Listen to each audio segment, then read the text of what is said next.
Morning, Neil. Sean here. You know, it's difficult, isn't it, when you're looking for somewhere to live?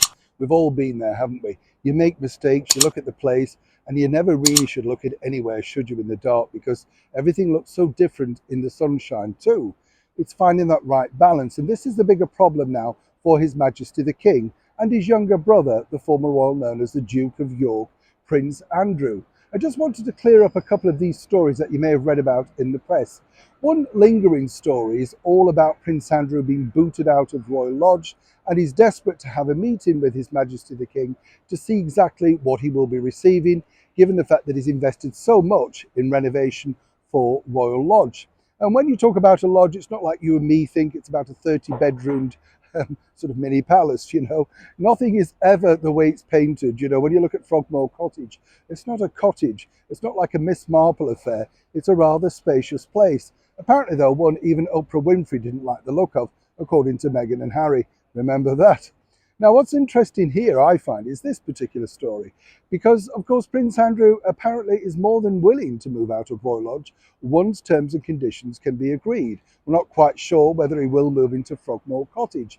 But as far as demanding to see the King and all of that sort of stuff and refusing to budge and concerned that his water and electricity is going to be cut off, simply made up mainstream media stories.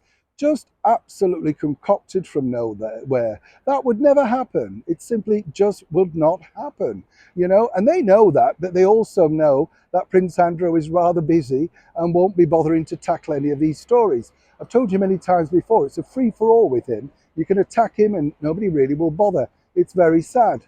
What about Buckingham Palace and the King?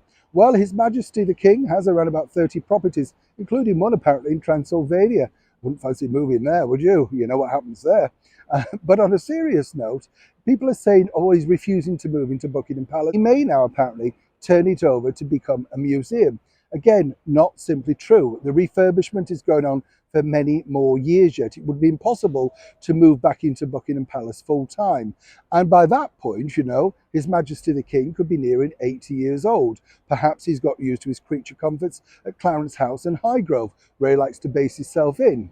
Let me point out, though, that having been to Buckingham Palace recently, there are many events still being attended there. You know, big banquets, meeting foreign dignitaries, that sort of stuff. It is the focal place of all royal life. It's a full working royal palace.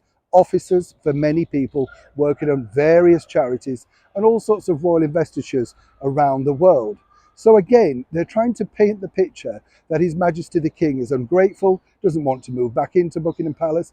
But right now, that wouldn't be the case. There's far too much renovation going on there. I was lucky enough to meet the head lady who's putting all the renovations together, and she showed me pictures and facts and figures about just how long it would take. Not difficult to find this out, but again, everybody wishes to paint the monarchy in a negative light, particularly the left-leaning press. So for those people wondering what's happening with Prince Andrew, he's staying put right now. It will get fixed. Don't worry about his hot water and heating. It will stay on. And as for the King, well, right now, no moving to Buckingham Palace alongside Queen Camilla, but indeed, at some point, it will return back to the focal point of the British monarchy. All, as the late Queen said, in the fullness of time. As ever, if you want to know the true story, do keep it here with us. Neil Sean in the very heart of London.